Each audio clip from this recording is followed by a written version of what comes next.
Hello दोस्तों, मेरा नाम आनंद बैसला और मैं आपका अपने YouTube चैनल टारगेट विद आनंद बैसला पर आपका स्वागत करता हूं। दोस्तों, ये ज्योग्राफी की दूसरी वीडियो है। इंडियन ज्योग्राफी हम पढ़ रहे हैं और पहले पार्ट में जो हमने पढ़ा था तो मैंने एक छोटी सी समरी यहाँ पर लिख दी है उसके बारे में कि भारत का सबसे उत्तरी पॉइंट क्या है, इंदिरा कोल कहाँ पर है, जम्मू कश्मीर में। भारत का सबसे दक्षिणी पॉइंट कौन सा है, इंदिरा पॉइंट कहाँ पर है, 6.4 उत्तरी अक्षांश पर।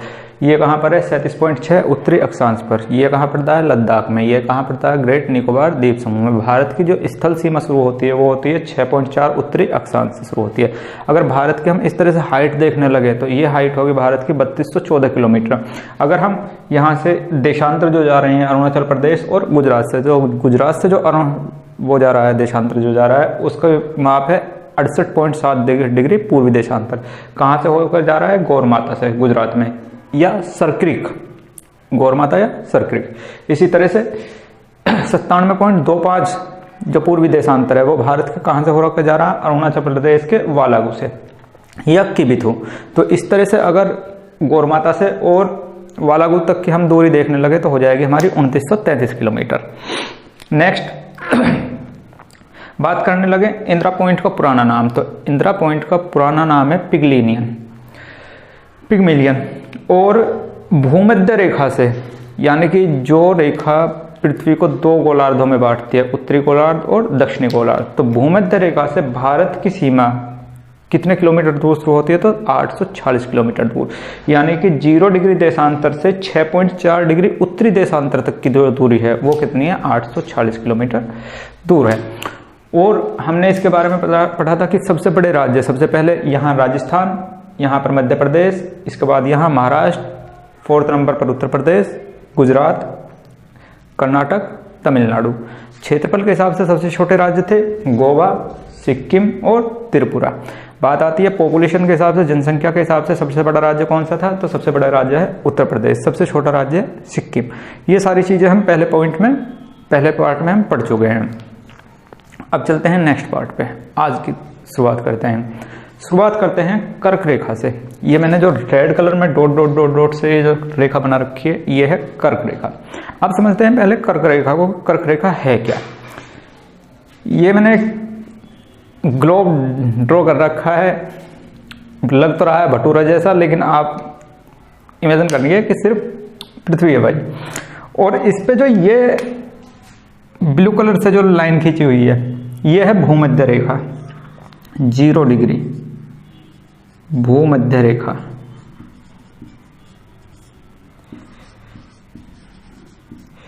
या इसी को बोलते हैं हम विषुवत रेखा।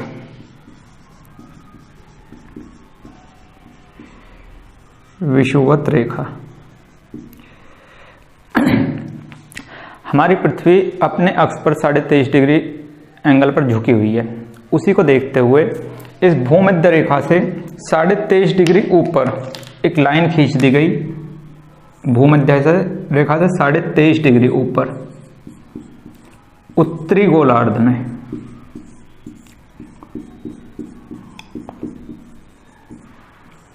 एक लाइन खींच दी गई है जो रेड कलर से मैंने खींच रखी है, और इसको नाम दिया गया कर्क रेखा।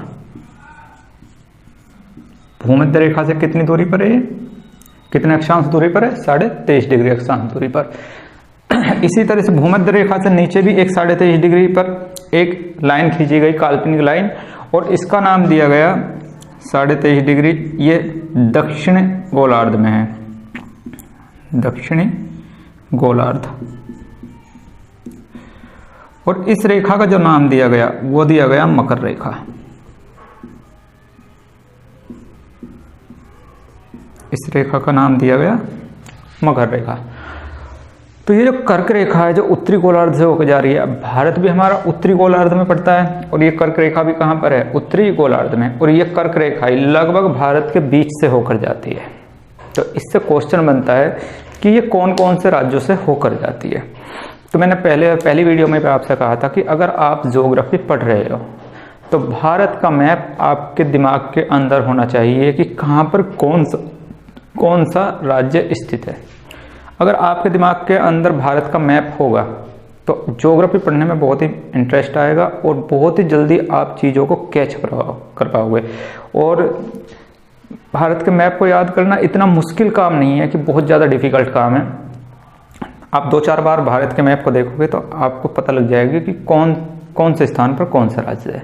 या मेरे साथ बने रहिए, धीरे धीरे करके आप पूरे भारत को जान जाओगे कि कहाँ पर कौन सा राज्य है। तो यहाँ पर ये रेखा सबसे पहले यहाँ प्रवेश करती है, और ये कौन सा राज्य है यहाँ पर? गुजरात। सबसे पहले एंटर करती है गुजरात में। गुजरात के बाद यहाँ पर राजस्थान, थोड़े से क्षेत्र से राजस्थान से होकर गुजरती है।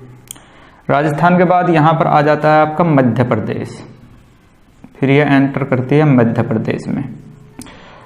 मध्य प्रदेश के बाद ये मध्य प्रदेश से लगा हुआ है छत्तीसगढ़, तो फिर ये एंटर करती है छत्तीसगढ़ में। जी छत्तीसगढ़ से लगा हुआ यहाँ पर है झारखंड, तो फिर एंटर करती है झारखंड में। झारखंड के बाद यहाँ पर पश्चिम बंगाल में एंटर कर जाती है। पश्चिम बंगाल के बाद ये पहुंच जाती है बांग्लादेश में। बांग्लादेश के बाद हमारे 2 राज्य हैं, ये है त्रिपुरा, उसके बाद एंटर करती है त्रिपुरा में, और त्रिपुरा के बाद ये है मिजोरम, उसके बाद एंटर करती है मिजोरम में। तो डायरेक्ट क्वेश्चन पूछा जाता है कि कर्क रेखा भारत के कितने राज्यों से होकर गुजरती है? तो कर्क रेखा भारत के 8 राज्यों से होकर गुजरती है। 8 राज्य कौन कौन से हैं? गुजरात 1, राजस्थान 2, मध्य प्रदेश 3, छत्तीसगढ़ 4, झारखंड 5, पश्चिम बंगाल 6, त्रिपुरा 7 और मिजोरम 8। 8 राज्यों से होकर गुजरती है। आपको इनके क्रम याद रखने हैं। अगर मैं वही बोल रहा हूँ कि अगर आपके दिमाग में भारत का नक्शा है तो आपको क्रम याद रखने में कोई प्रॉब्लम नहीं होने वाली है। आप इजीली इस क्रम को याद रख सकते हैं। फिर दूसरा क्वेश्चन बनता है कि कौन से राज्य की राजधानी कर्क रेखा पर स्थित है? तो यहाँ पर गुजरात की राजधानी है, यहाँ पर गांधीनगर। ये कर्क रेखा से थोड़ा सा बच जाती है। फिर आगे मध्य प्रदेश की राजधानी है भोपाल, ये भी कर्क रेखा से थोड़ी सी बच जाती है। लेकिन यहाँ झारखंड की राजधानी है रांची, झारखंड की राजधानी है रांची, ये कर्क रेखा पर ही पड़ती है। तो कर्क रेखा झारखंड की राजधानी रांची से होकर गुजरती है। क्वेश्चन बनता है पेपर के अंदर कि कौन से राज्य की राजधानी कर्क रेखा पर स्थित है? तो रांची झारखंड की राजधानी कर्क रेखा पर स्थित है। बात करते हैं देशांतर की, कि एक देशांतर जो यहाँ से 68.60 डिग्री से गया हुआ है और एक देशांतर जो यहाँ से 97.25 डिग्री से गया हुआ है अरुणाचल प्रदेश से, इसका इफेक्ट क्या पड़ता है भारत के ऊपर? इसका इफेक्ट क्या पड़ता है? तो बड़ी इंटरेस्टिंग चीज़ है, समझते हैं इसको कि देशांतर का भारत के ऊपर क्या प्रभाव पड़ता है। मैं इसको रफ कर देता हूँ।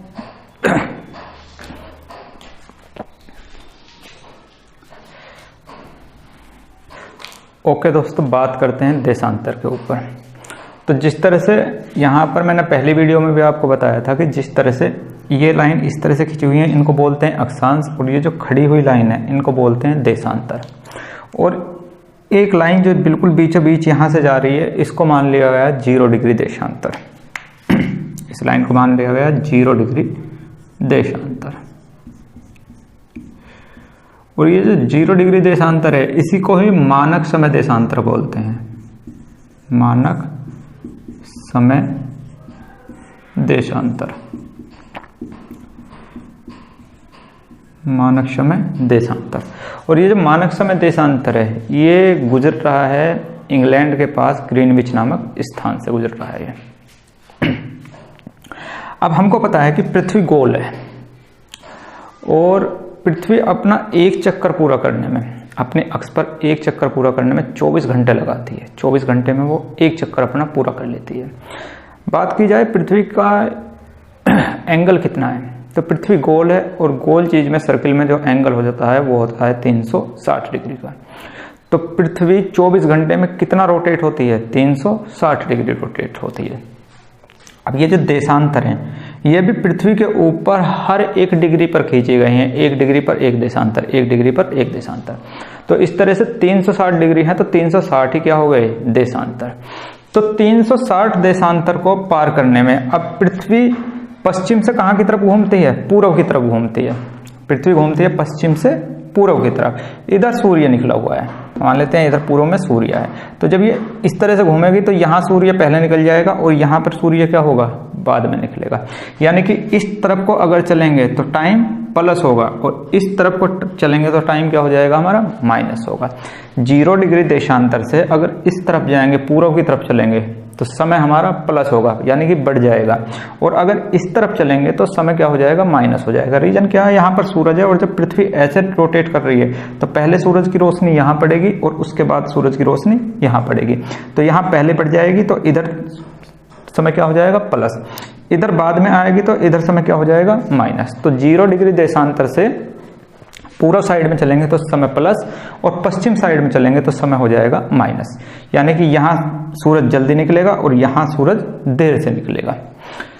अब जब ये पृथ्वी अपने अक्ष पर घूमती है, 360 डिग्री एंगल पे घूमती है, तो यहाँ पर ये 360 डिग्री एंगल पे घूमने का मतलब है कि ये अपने 360 देशांतर भी घूमती है। तो 360 देशांतरों को एक चक्कर, पूरा एक चक्कर लगाने में कितना टाइम लगता है? 24 घंटे। तो 24 घंटे 360 देशांतर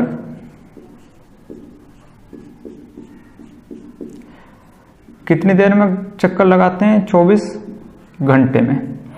तो मैं पूछने लगूं कि मिनट में बताइए कि मिनट में, तो आप कहोगे कि 24 गुणा 60, मिनट में बदल दो घंटों को तो 1440 मिनट। तो इन 360 देशांतर को रोटेट होने में कितना टाइम लगता है? 1440 मिनट। मैं कहने लगा एक देशांतर का बताइए कि एक देशांतर कितनी देर में रोटेट होता है, तो आप कहोगे कि 1440 को भाग कर दो 360 से, और जब इस तरह से भाग कर रहे होंगे तो आ जाएगा हमारा 4 मिनट। यानी कि एक देशांतर से दूसरे देशांतर तक पहुंचने में कितना टाइम लगता है? 4 मिनट। एक देशांतर से दूसरे देशांतर तक पहुंचने में कितना टाइम लगता है? 4 मिनट। अब भारत के यहाँ पर है 68.7, यहाँ पर है हमारा 97.25। भारत से टोटल 30 देशांतर होकर गुजर रहे हैं। तो जब एक देशांतर को पार करने में 4 मिनट लगते हैं तो 30 देशांतर को पार करने में कितना टाइम लगेगा? तो 30 देशांतर को पार करने में लगेगा, आप कहोगे कि 1 में 4 तो 30 में कितने? 120 मिनट। 120 मिनट को अगर हम घंटे में बदलें तो कितने आ जाएंगे हमारे? 2 घंटा। यानी कि भारत में अगर यहाँ 5 बजे सूरज निकल गया तो उसके 2 घंटे बाद यहाँ गुजरात में किस टाइम निकलेगा? 7 बजे। अब अगर टाइम का हम सूरज के हिसाब से देखने लगे कि टाइम सूरज के हिसाब से चलेगा, तो जिस टाइम सूरज निकलेगा उस टाइम सुबह होगी। तो सुबह यहाँ पर किस टाइम हो जाएगी? अगर यहाँ 5 बजे सूरज निकला तो यहाँ 5 बजे सुबह हो जाएगी। यहाँ सुबह किस टाइम होगी? 7 बजे। अब यहाँ पर इन दोनों टाइम में 2 घंटा का डिफरेंस आ गया। ये कहेंगे हमारा सुबह तो 5 बजे हो गई और ये कहेंगे हमारी सुबह कब हुई है भाई? 7 बजे। तो इस तरह से दोनों के टाइम में क्या हो गया? 2 घंटा का डिफरेंस हो गया। रीजन पृथ्वी अपने अक्ष पर घूम रही है और 1 घंटा, एक देशांतर को पार करने में 4 मिनट ले रही है, तो 30 देशांतर को पार करने में कितना मिनट लेगी? 2 घंटा। तो यहाँ पे भारत के समय में 2 घंटा का डिफरेंस हो गया गुजरात और अरुणाचल प्रदेश के समय में, अगर सूर्य के हिसाब से हम समझ लें। और यही प्रॉब्लम हर देश के साथ हो रही थी, क्योंकि हर देश से कुछ ना कुछ देशांतर होकर गुजर रहे थे, और हर देश से जब कुछ ना कुछ देशांतर होकर गुजरेंगे तो सबके टाइम में क्या आ जाएगा? डिफरेंस आ जाएगा। तो इस टाइम डिफरेंस को मैनेज करने के लिए सब देशों ने अपना एक मानक समय देशांतर मान लिया। इसी तरह से भारत ने भी अपना एक मानक समय देशांतर मान लिया, और भारत ने जो मानक समय देशांतर माना वो मान लिया 82.5 डिग्री पूर्वी देशांतर। पूर्वी देशांतर 82.5 डिग्री पूर्वी देशांतर, यही भारत का मानक समय देशांतर है। मानक समय देशांतर। इसका इफेक्ट क्या पड़ा कि अब बोल दिया गया कि भारत में भाई जब यहां सूर्य निकलेगा, जब इस देशांतर पर सूर्य निकलेगा, वो ही भारत का सुबह का टाइम माना जाएगा। तो उसी टाइम यहाँ भी 5 बजे, अगर मान लो इस देशांतर पर सुबह 5 बजे सूर्य निकलता है, तो अरुणाचल प्रदेश में भी उस टाइम पे क्या माना जाएगा? 5 बजे हुए माने जाएंगे। गुजरात में भी कितने माने जाएंगे? 5 बजे हुए माने जाएंगे। तो भारत ने 82.5 डिग्री मानक समय देशांतर ले लिया। ऐसे हर देश ने अपने ले रखा है, भारत ने 82.5 डिग्री मानक देशांतर ले लिया कि जो टाइम यहाँ हुआ होगा, इस देशांतर के ऊपर जो टाइम हो रहा होगा, वो ही पूरे भारत में टाइम माना जाएगा। अब ये 82.5 डिग्री देशांतर क्यों लिया गया? क्योंकि यहाँ पर कितना था? 68.7, यहाँ पर कितना था? 97.25। तो इनका एवरेज निकाला, 68.27 और 97.25 का एवरेज निकाला, और एवरेज निकाल कर कौन सा देशांतर मान लिया मानक समय देशांतर? 82.5 डिग्री कि ना भाई 13 और ना 13, दोनों के बीच में ये हो जाएगा। जो इस देशांतर में टाइम होगा वो ही पूरे भारत में टाइम होगा। अगर यहाँ 7 बज रहे हैं तो अरुणाचल प्रदेश में भी कितने बजे हुए माने जाएंगे? 7। और गुजरात में भी कितने माने जाएंगे? 7। यहाँ केरल में भी 7, यहाँ हिमाचल प्रदेश में भी 7। यानी पूरे भारत में जो समय निर्धारित होगा वो इस देशांतर से होगा, इसीलिए भारत का मानक समय देशांतर कहलाया। अब इससे क्वेश्चन बनते हैं, मानक समय देशांतर से क्वेश्चन बनता है कि ये कौन से राज्य से होकर गुजरता है? तो सबसे पहले यहां पर उत्तर प्रदेश, उत्तर प्रदेश के अंदर भी पूछने लगे कि कहां से? तो उत्तर प्रदेश के अंदर इलाहाबाद से। इलाहाबाद के अंदर भी पूछने लगे कि कहां से? तो मिर्जापुर के पास से। मिर्जापुर अभी सीजन 2 भी आया है, याद रखना। मिर्जापुर के पास, मिर्जापुर में कहां से? तो मिर्जापुर में यहां नैनी नामक एक स्थान है, नैनी नामक स्थान से होकर गुजरता है। उत्तर प्रदेश में नैनी नामक स्थान से होकर ये गुजरता है। बहुत बार क्वेश्चन आ चुका है कि भारत का मानक समय देशांतर कौन से शहर से होकर, कौन से स्थान से होकर गुजरता है? तो कहां से होकर गुजरता है? उत्तर प्रदेश के नैनी नामक स्थान से होकर गुजरता है। उत्तर प्रदेश के बाद ये एंटर करता है मध्य प्रदेश में, मध्य प्रदेश के अंदर। मध्य प्रदेश के बाद एंटर करता है छत्तीसगढ़ में। छत्तीसगढ़ के बाद करता है उड़ीसा। उड़ीसा के बाद करता है आंध्र प्रदेश। आंध्र प्रदेश। तो इस तरह से मानक समय देशांतर भारत के 5 राज्यों से होकर गुजरता है। दूसरा क्वेश्चन जो कर्क रेखा से और मानक समय देशांतर दोनों से बनता है कि कर्क रेखा और मानक समय देशांतर एक दूसरे को कहां काटते हैं? तो कहां काटते हैं? छत्तीसगढ़ में।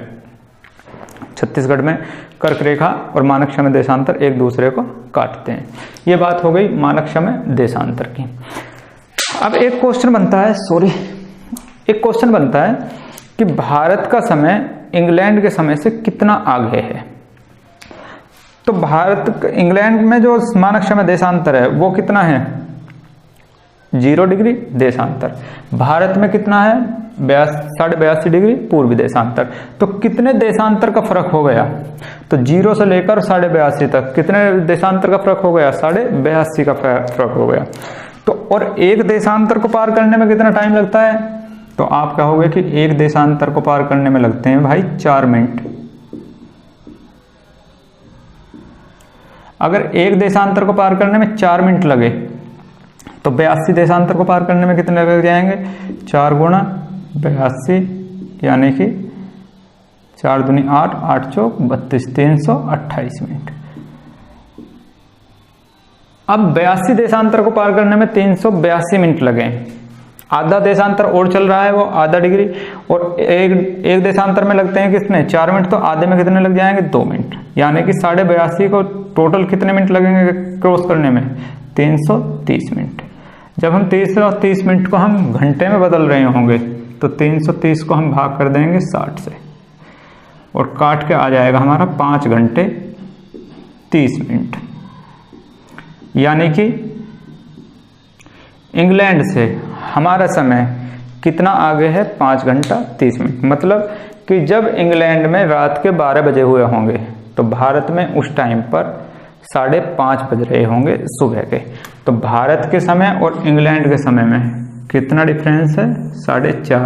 5.5 घंटे का, 5 घंटे 30 मिनट का।